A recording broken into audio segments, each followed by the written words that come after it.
Bismillahirrahmanirrahim. Assalamualaikum warahmatullahi wabarakatuh. Waalaikumsalam warahmatullahi wabarakatuh. Ya, alhamdulillahirabbil alamin wa bihi nasta'in ala umuri dunya waddin. Shalatu wassalamu ala asrofil anbiya'i wal mursalin wa ala alihi washabihi ajmain. Alhamdulillah. Apa kabar semuanya? Alhamdulillah. Luar biasa. Allahu Akbar. Alhamdulillah. Yes. Oke. Sebelumnya saya mau perkenalan dulu ya. Nama saya Fajar Rahman Siddiq, mahasiswa bimbingan konseling Islam Fakultas Dakwah dan Komunikasi UIN Sunan Gunung Jati Bandung semester 5. Ya. Di sini saya akan sedikit menjelaskan ya, kita ngobrol aja lah tentang penyuluhan KB gitu. Ya, tentang penyuluhan KB, judulnya itu tentang apa sih KB itu? Oh iya, bentar kita share screen dulu.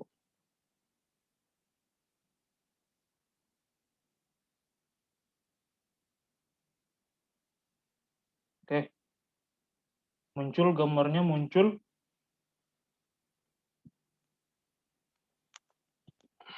Oh, muncul. Oke. Kita langsung saja ya. Apa sih KB itu? Ya. Biasanya rata-rata KB itu persepsi ya, pandangan masyarakat tentang KB itu adalah tentang kontrasepsi ya, dan tentang alat kontrasepsinya.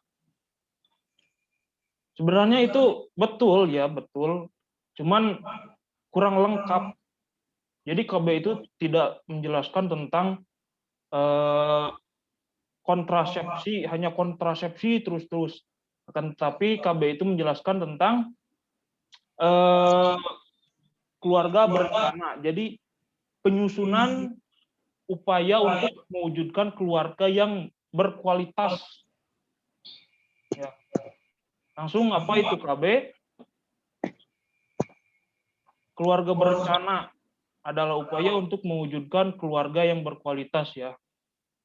Seperti yang saya tadi bilang,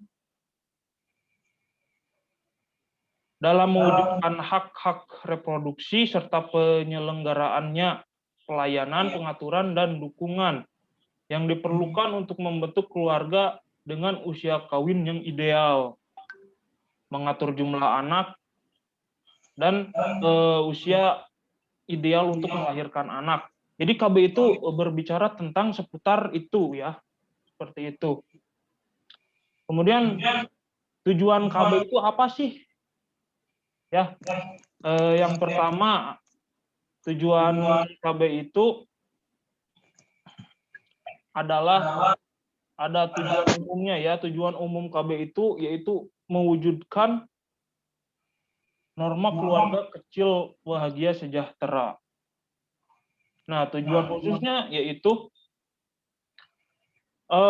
meningkatkan jumlah penduduk untuk menggunakan alat kontrasepsi ya. Seperti yang tadi saya bilang, jadi program KB itu meliputi meningkatkan supaya agar masyarakat itu menggunakan alat kontrasepsi, kemudian menurunkan jumlah angka kelahiran, kemudian meningkatkan kesehatan keluarga berencana dengan cara penjajaran kelahiran. Nah, terus manfaatnya kita menggunakan KB itu apa sih? Manfaat KB itu sebenarnya banyak ya. Di antaranya manfaat KB bagi pasangan suami istri, yaitu menurunkan risiko kehamilan, tidak mengganggu tumbuh kembang anak, menjaga kesehatan mentalnya. Maksudnya gini, jadi menurunkan risiko kehamilan. Eh, kita tahu ya, zaman sekarang ini banyak kehamilan di luar nikah, terutama ya gara-gara kehamilan di luar nikah, orang tuanya langsung menyarankan agar anak-anak mereka itu langsung dinikahkan saja, cenah. Padahal itu adalah suatu cara yang kurang tepat. Kalau salah enggak, tapi kurang tepat. Kenapa? Karena dengan dipaksakannya untuk menikah, maka bagi mereka yang dipaksakan itu kan mereka belum mengetahui tentang keluarga itu seperti apa sih, menjadi ayah itu seperti apa, menjadi ibu itu seperti apa, menjadi suami istri itu seperti apa, belum tahu. Jadi seharusnya jangan langsung dinikahkan, kan, tetapi diobrolkan kepada penyuluh KB. Nah, untuk supaya kita tahu siapa nih penyuluh KB itu, kita bisa datang ke posyandu. Nah, di posyandu biasanya ada kader, nanti bisa ngobrol-ngobrol dengan mereka gitu. Nah, di sana. Kemudian manfaat KB yang kedua itu bagi pasangan ya, suami istri itu, yaitu tidak mengganggu tumbuh kembang anak. Karena gini ya, normalnya itu anak minimal dikasih ASI itu minimal 2 tahun kan. Nah, kalau misalkan baru setahun langsung punya anak lagi, nanti anak pertamanya kasihan. Dia itu bisa aja kekurangan gizi dari ASI-nya. Jadi kurang maksimal gitu, biar maksimal. Jadi manfaat KB itu seperti itu. Terus ada manfaat KB bagi anak ya. Manfaatnya itu dapat mengetahui pertumbuhan anak dan kesehatannya, seperti yang tadi saya sudah katakan. Anak itu minimal 2 tahun untuk dikasih ASI, diberi ASI, supaya tumbuh kembangnya baik fisik maupun non fisik, itu akal, kecerdasannya itu bisa terimbangi gitu, seperti itu. Terus memperoleh perhatian, pemeliharaan dan makanan yang cukup, perencanaan masa depan dan pendidikan yang baik. Ya, seperti tadi. Kemudian kita lanjut mengenai jenis-jenis alat kontrasepsi. Nah, jenis-jenis alat kontrasepsi ini ada banyak ya sebenarnya. Yang pertama ada pil, yang biasa dipakai itu pil, terus tes suntik, implan, susuk itu, terus AKDR, alat kontrasepsi dalam rahim, biasa disebutnya IUD.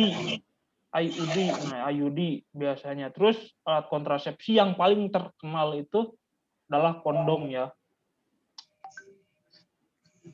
Nah,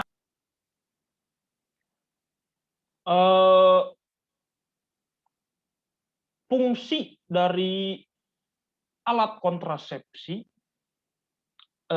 ada beragam ya. Yang pertama itu dengan menggunakannya alat kontrasepsi ini, maka si ibu, terutama untuk perempuan ya, bisa menunda kehamilan. Nah, kemudian bisa juga menjarangkan kehamilan ataupun untuk tidak hamil lagi. Jadi fungsinya dari jenis alat kontrasepsi ini ada menunda kehamilan, bisa menjarangkan kehamilan, bisa juga agar tidak hamil lagi. Nah, contohnya pil. Pil itu kan biasanya digunakan oleh ibu yang sedang hamil atau menyusui ya, seperti itu. Jadi fungsinya itu biasanya untuk menahan ya, agar atau menunda kehamilan yang akan datang. Jadi biasanya agar fokus untuk anak pertama dulu. Nah, biasanya nanti disarankan kalau ke kader gitu, ngobrol dengan kader, nanti disarankan untuk make pil gitu. Biasanya seperti itu. Terus ada suntik ya, di sini suntik itu jangka efeknya itu adalah 1 sampai 3 bulan ya. Ada yang 1 bulan sekali, ada yang 3 bulan sekali suntik KB. Jadi tergantung apa yang ingin dipakai gitu oleh si ibu nanti. Ya tujuannya yang tadi untuk menunda kehamilan dan untuk menjarangkan kehamilan. Kemudian ada implan susuk, implan atau susuk. Biasanya dipakai dimasukkan ke dalam tubuh, biasanya disuntik atau dimasukkan lah gitu. Kemudian alat kontrasepsi dalam rahim atau IUD biasanya dipakai perempuan supaya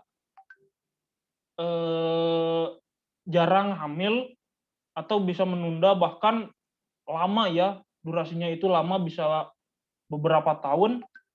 Alatnya itu seperti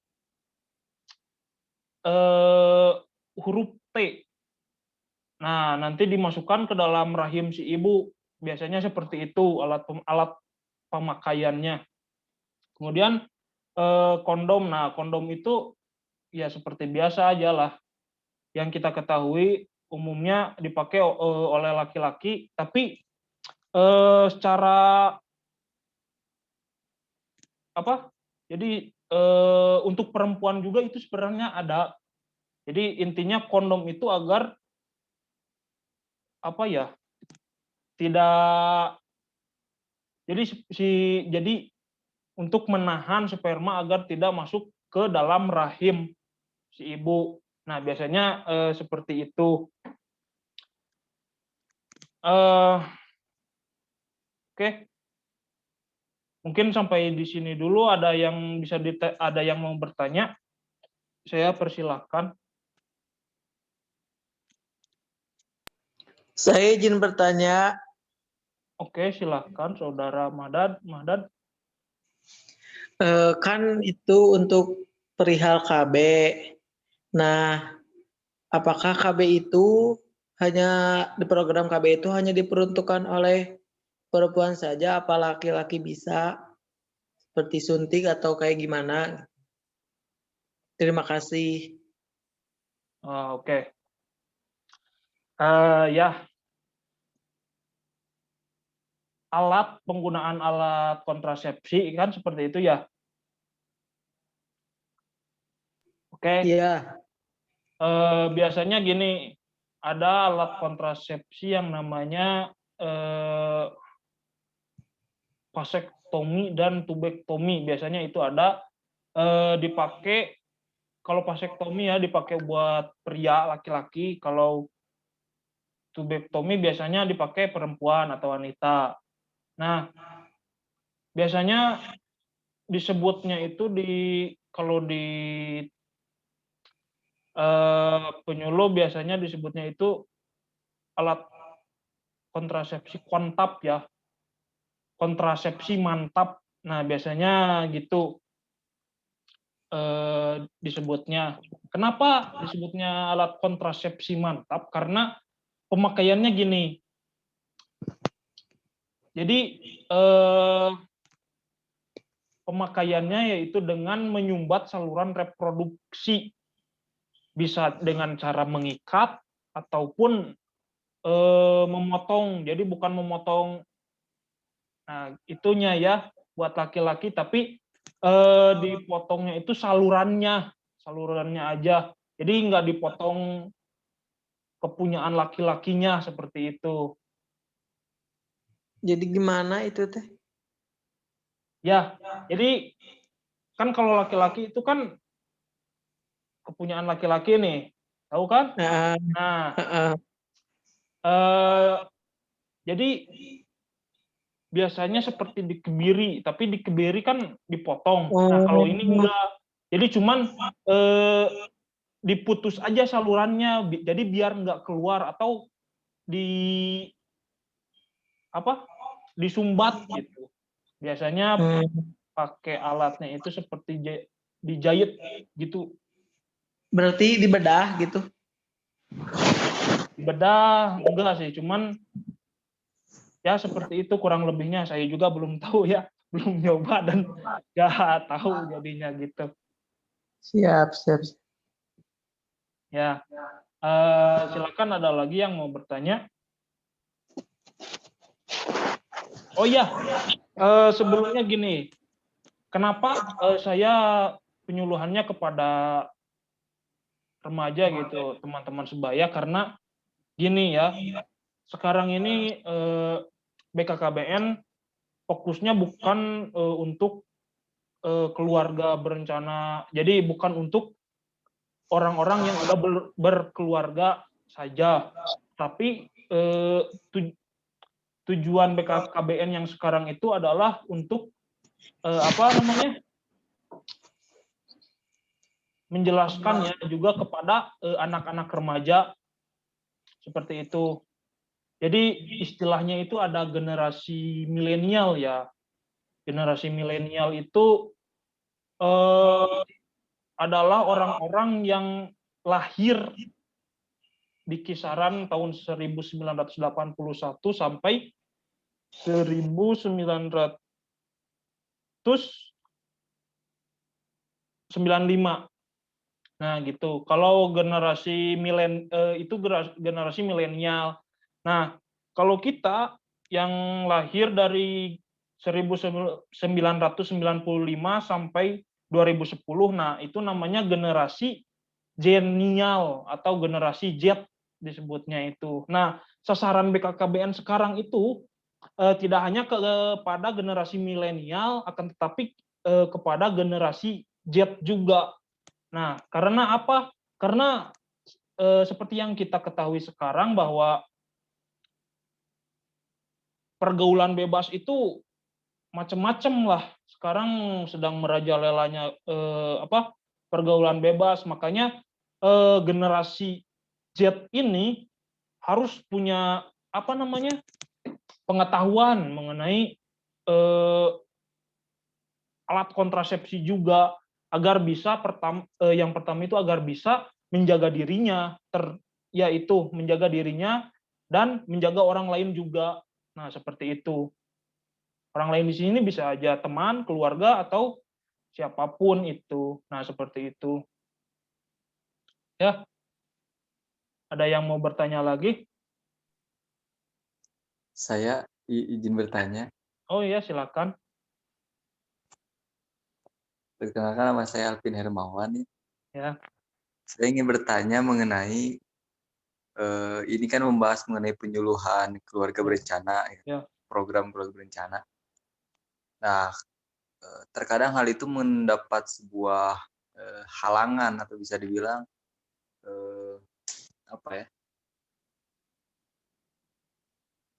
ya memperhalang atau mempersulit penyuluhan tersebut dengan dogma yang berkembang di masyarakat. Misalnya begini, ada dogma keyakinan masyarakat bahwa banyak anak itu banyak rezeki, sedangkan itu kontradiksi sekali kan dengan program keluarga berencana yang justru ingin menekan jumlah kelahiran. Nah, kira-kira bagaimana strategi yang bisa kita lakukan dalam rangka menyikapi dogma yang memang sudah mendarah daging lah di masyarakat begitu. Terima kasih. Ya. Jadi gini ya, BKKBN ini mempunyai kegiatan tentang penyuluhan alat kontrasepsi ya tentunya untuk pemakaiannya. Jadi gini, di sini penyuluh tidak memaksakan kepada masyarakat agar masyarakat harus di KB nih, enggak seperti itu. Jadi di sini penyuluh cuman menyarankan. Kenapa? Yang pertama, yang tadi sudah saya sebutkan juga, jadi agar pertama anak itu gizinya tercukupi. Terus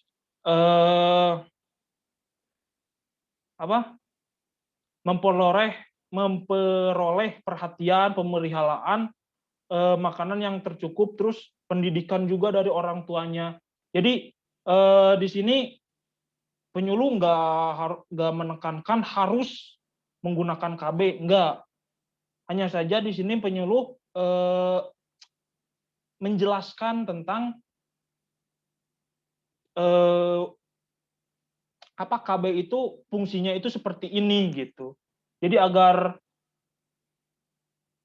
menambah wawasan yang bagi masyarakat gitu, menambah wawasan bagi masyarakat.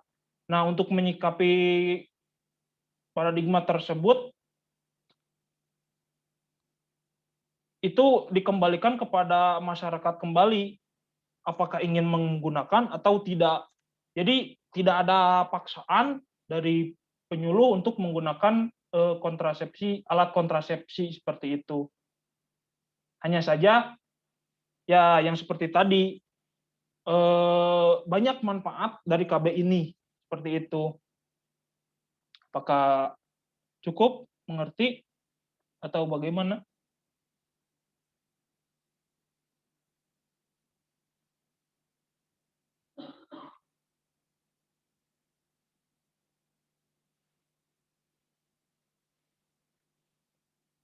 Ya, Saudara Alvin. Oke. Mungkin jaringan nge-lag ya. Gimana? Masih ada yang ingin bertanya?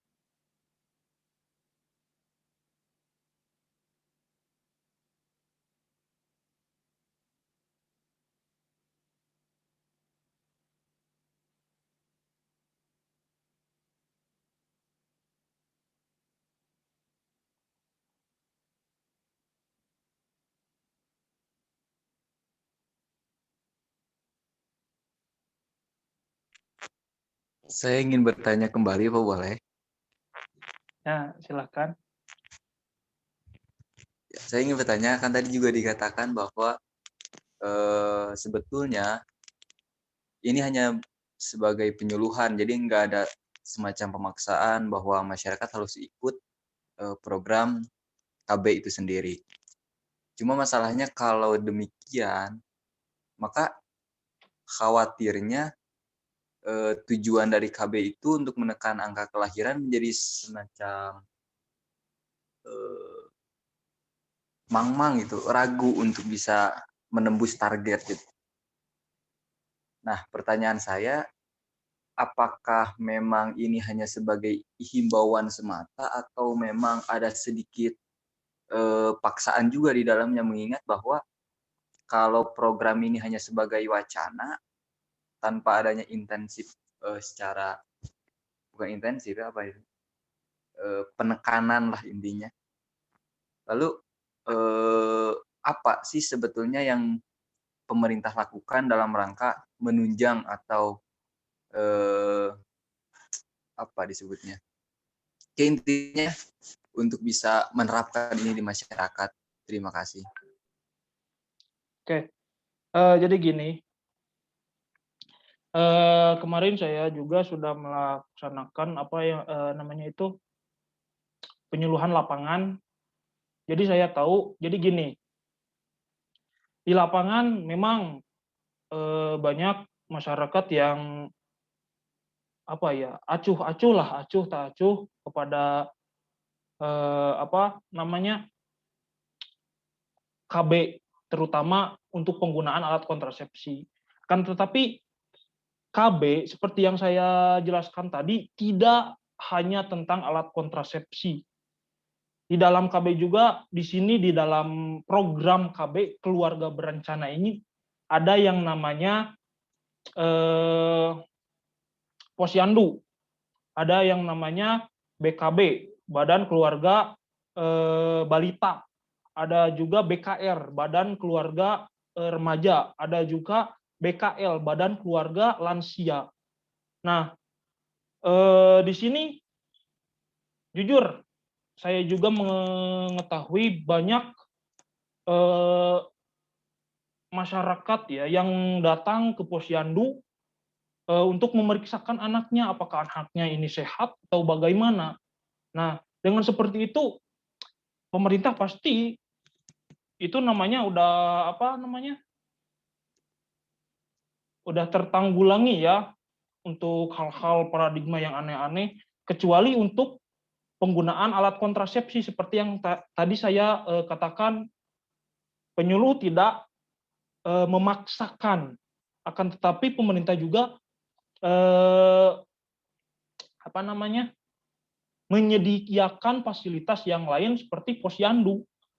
Nah, bisa dilihat kan di daerah masing-masing juga banyak ibu-ibu dengan membawa balitanya itu ke posyandu untuk pengecekan anaknya. Nah, seperti itu. Apakah sudah jelas? Sangat jelas, terima kasih. Sangat jelas. Ya, sama-sama. Mungkin untuk kegiatan kali ini ya, karena ada sedikit hambatan juga, saya akan akhiri saja untuk kesempatan kali ini. Insya Allah untuk kedepannya kita obrolkan lagi tentang lebih jelasnya tentang KB ini seperti apa, terutama bagi remaja seperti itu. Oke, mohon maaf bila ada salah ucap ya, terutama bagi saya. Wassalamualaikum warahmatullahi wabarakatuh. Waalaikumsalam warahmatullahi wabarakatuh. warahmatullahi wabarakatuh.